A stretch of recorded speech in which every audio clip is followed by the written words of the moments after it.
dans le prochain épisode de Un si grand soleil. Tandis que Becker interroge Jean-Michel et Thierry, les doutes d'Elisabeth se confirment. Attention, les paragraphes qui suivent contiennent des spoilers sur l'épisode d'Un si grand soleil diffusé demain soir sur France 2. Si vous ne voulez rien savoir, ne lisez pas ce qui suit. Jeudi 6 août dans Un si grand soleil. Becker interroge Jean-Michel et Thierry. Becker informe sa compagne que l'enquête sur la mort de Pierre avance grâce à un témoin. Comme il ne peut pas lui en dire plus pour le moment, il insiste pour qu'elle lui fasse confiance. Seulement, Janet sait que sa fille fera tout pour connaître le fin mot de l'histoire et supplie Clément de la protéger en mettant les coupables hors d'état de nuire. En arrivant au commissariat, Becker somme Manu d'arrêter Jean-Michel et Thierry afin de leur mettre la pression dans l'espoir qu'ils passent aux aveux. De son côté, Elliot apprend l'arrestation de Thierry et panique à l'idée de voir sa vie partir en fumée. Alors qu'il a peur que sa mère ait des ennuis avec la justice par sa faute, Eve lui conseille de liquider quelques-unes de ses sociétés avant que la police ne leur tombe dessus. Pendant ce temps, Manu et Becker interrogent les deux suspects mais ils font mine de n'avoir aucun lien avec la mort de Pierre. En fin de journée, la juge Alphand décide malgré tout de mettre Jean-Michel en examen.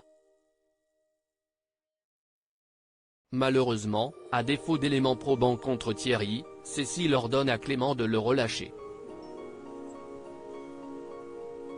Les doutes d'Elisabeth se confirment dans la matinée. Elisabeth est particulièrement distante avec son mari.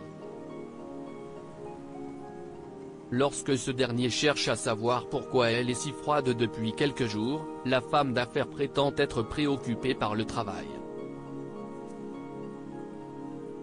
Manon a quant à elle peur pour sa grand-mère et ne sait plus quoi faire pour l'aider. Face à la détresse de sa fille, Julien assure qu'Elisabeth est une femme forte et qu'elle parviendra à se défendre si Hugues allait trop loin. Plus tard, Elisabeth rejoint Garance et raconte qu'elle a trouvé de nombreuses caméras dans sa maison.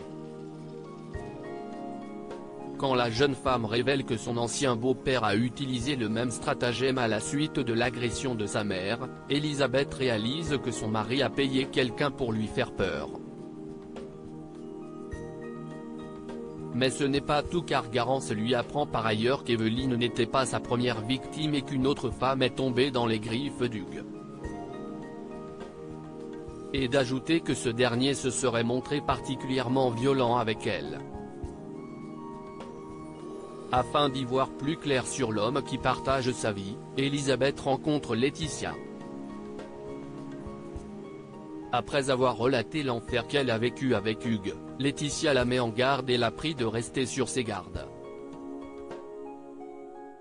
En fin d'après-midi, Elisabeth est certaine que son histoire avec Hugues n'a rien à voir avec le témoignage de ces deux femmes. Même si elle est convaincue que son mari l'aime profondément et qu'il ne lui fera jamais de mal, elle appréhende toutefois de regagner son domicile. Lorsque Justine l'invite à passer la nuit chez elle, Elisabeth décline mais accepte de dîner avec elle. Au moment où Hugues reçoit un message de sa femme le prévenant qu'elle rentrera tard, celui-ci a du mal à contenir sa colère et brise un verre.